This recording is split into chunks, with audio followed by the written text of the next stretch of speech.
Chapter 7 Polychrome's Pitiful Plight.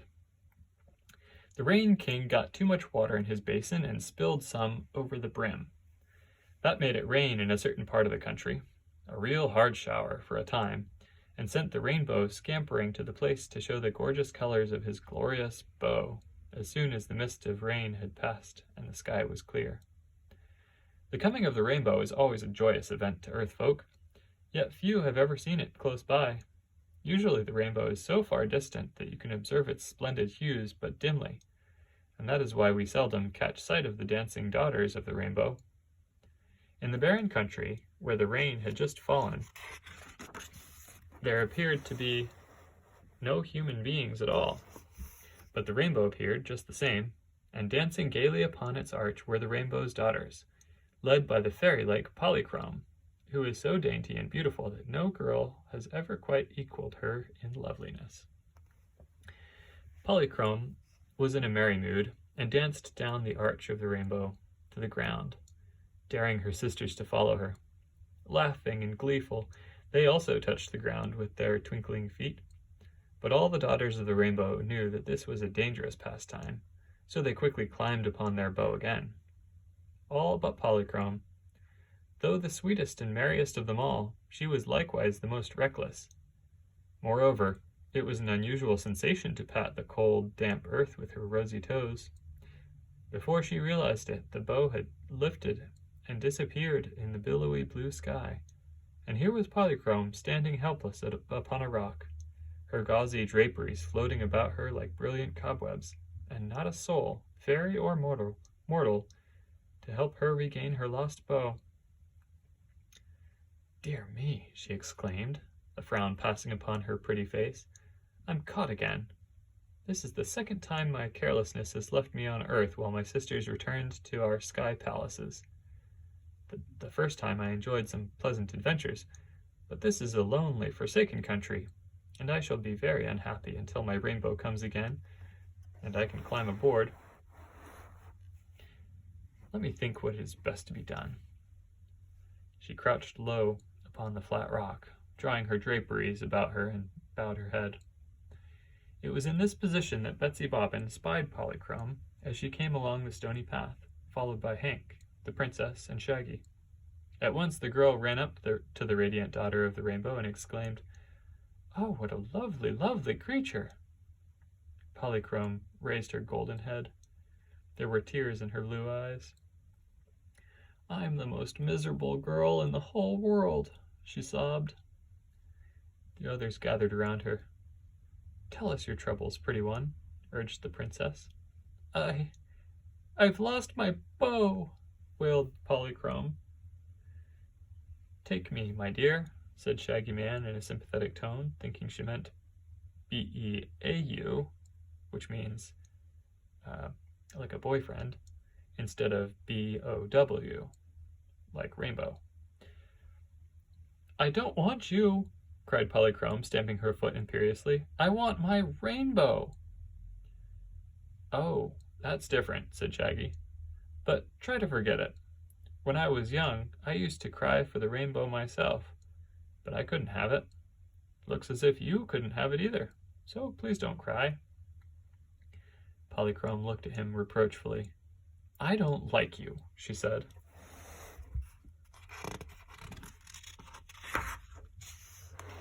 "No," replied Shaggy, drawing the love magnet from his hip pocket. Not a little bit, just a wee speck of a like." "Yes, yes," said Polychrome, clasping her hands in ecstasy as she gazed at the enchanted talisman. "I love you, Shaggy Man." "Of course you do," he said calmly, "but I don't take any credit for it. It's the love magnet's powerful charm. But you seem quite alone and friendless, little rainbow. Don't you want to join our party until you find your father and sisters again?" "Where are you going?" she asked.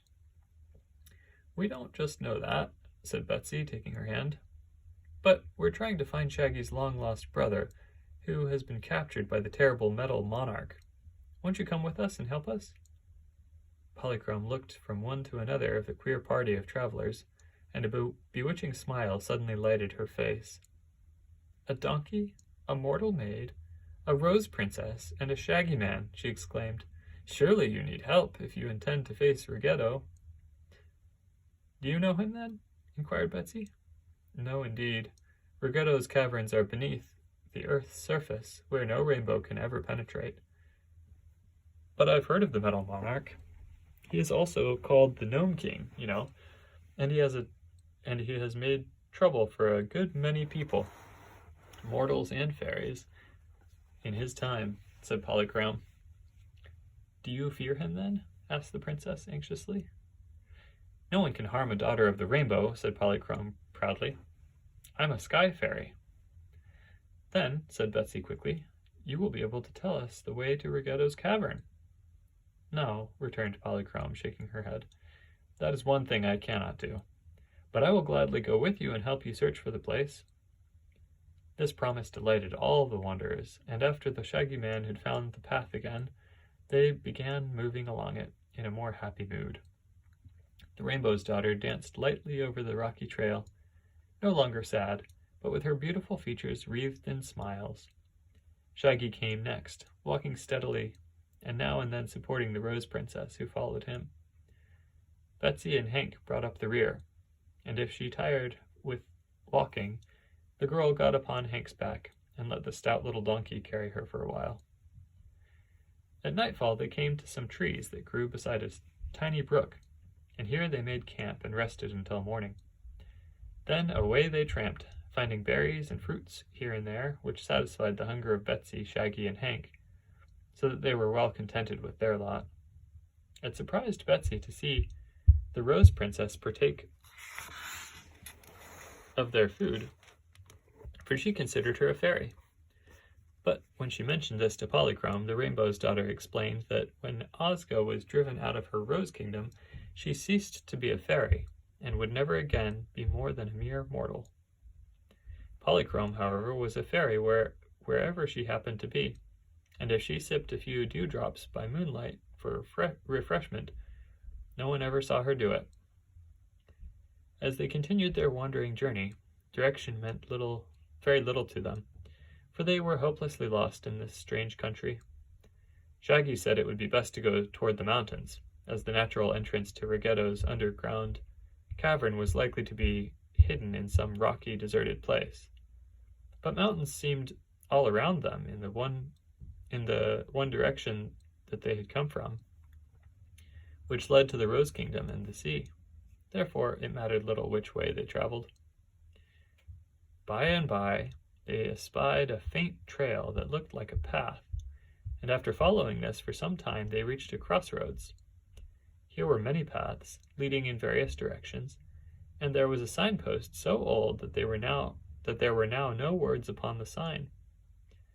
At one side was an old well, with a chain windlass for drawing water, yet there was no house or other building anywhere in sight. Well, the party halted, puzzled which way to proceed.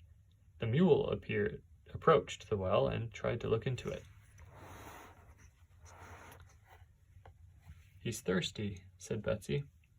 "It's a dry well," remarked Shaggy. "Probably there has been no water in it for many years. But come, let us decide which way to travel." No one seemed able to decide that. They sat down in a group and tried to consider which road might be the best to take. Hank, however, could not keep away from the well, and finally he reared up on his hind legs, got his head over the edge, and uttered a loud, "Hee-haw!" Betsy watched her animal friend curiously. "I wonder if he sees anything down there," she said. At this, Shaggy rose and went over to the well to investigate, and Betsy went with him. The princess and Polychrome, who had become fast friends, linked arms and sauntered down one of the roads to find an easy path. "Really," said Shaggy, "there does seem to be something at the bottom of this old well." "Can't we pull it up and see what it is?" asked the girl.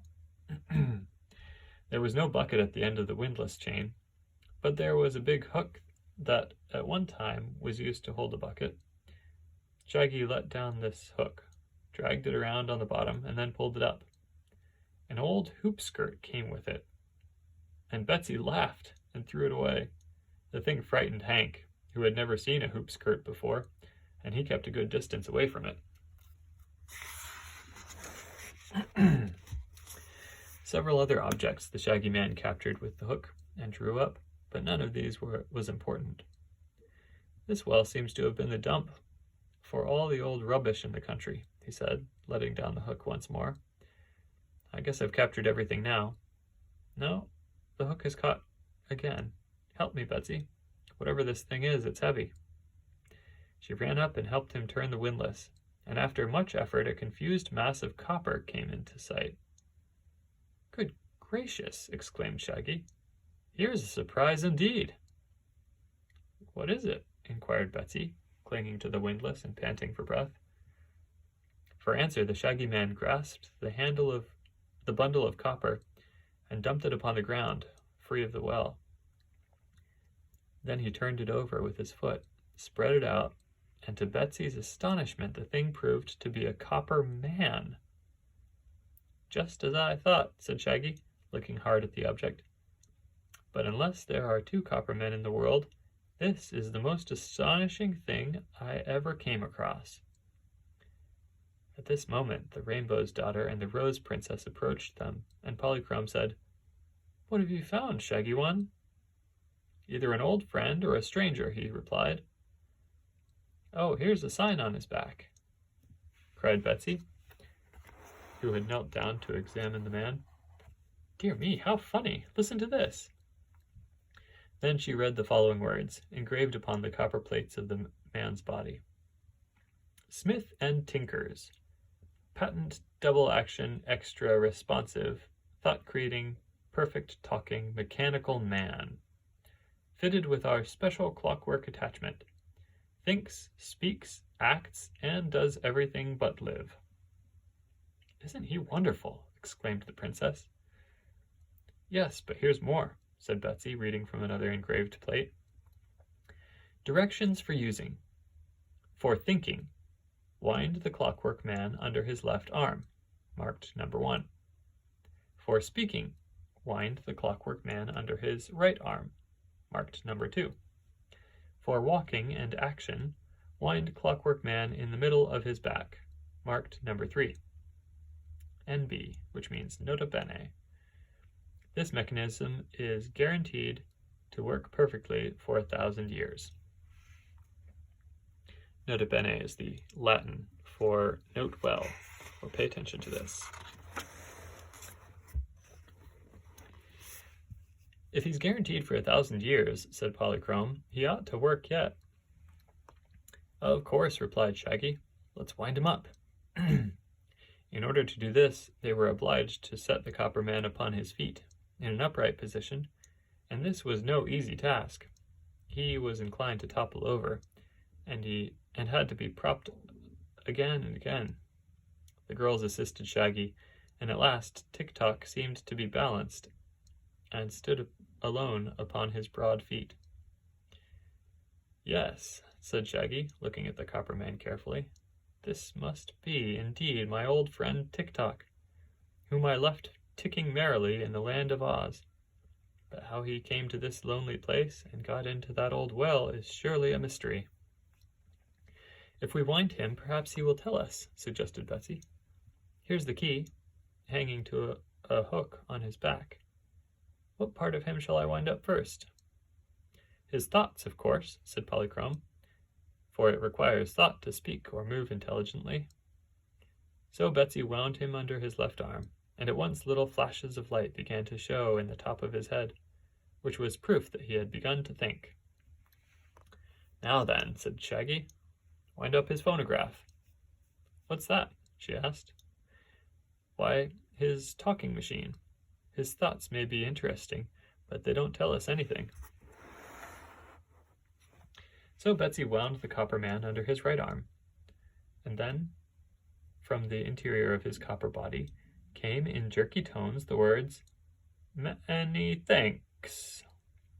"Hurrah!" cried Shaggy joyfully, and he slapped Tick-Tock upon the back in such a hearty manner that the copper man lost his balance and tumbled to the ground in a heap.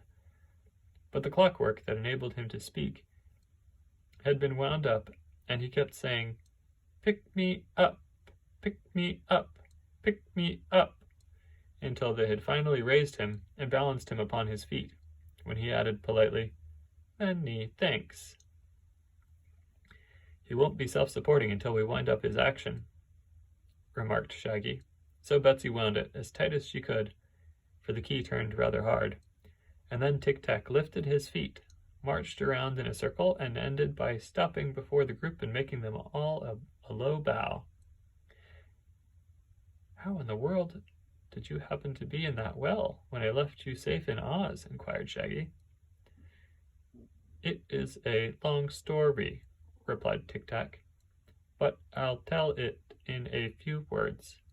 After you had gone in search of your brother, Ozma saw you wandering in strange lands whenever she looked in her magic picture, and she also saw your brother in the Gnome Kingdom's cavern.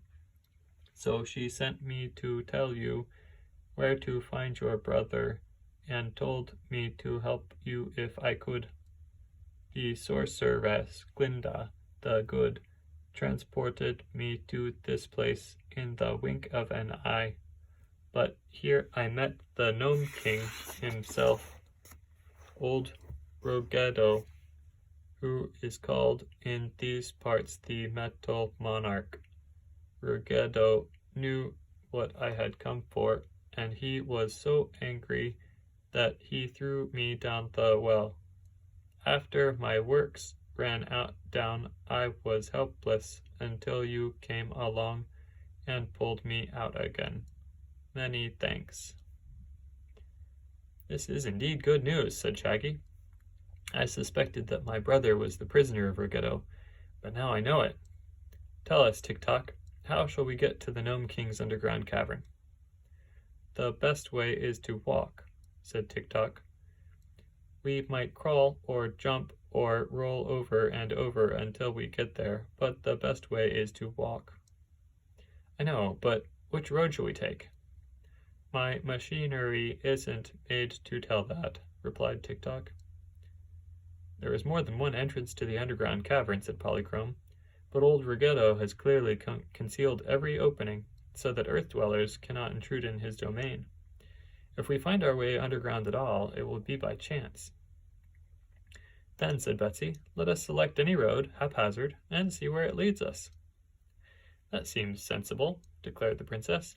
"It may require a lot of time for us to find Roggedo, but we have more time than anything else."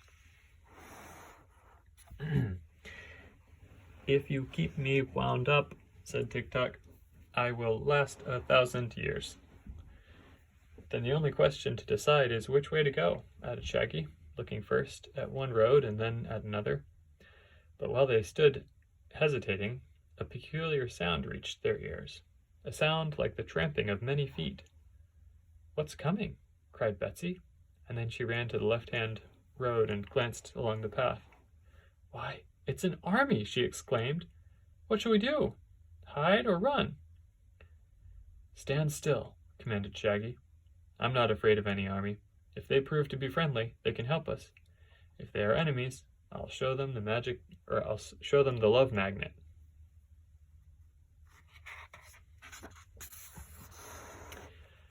The next chapter is Chapter 8, Tic-Tac Tackles a Tough Task, which we'll read next time.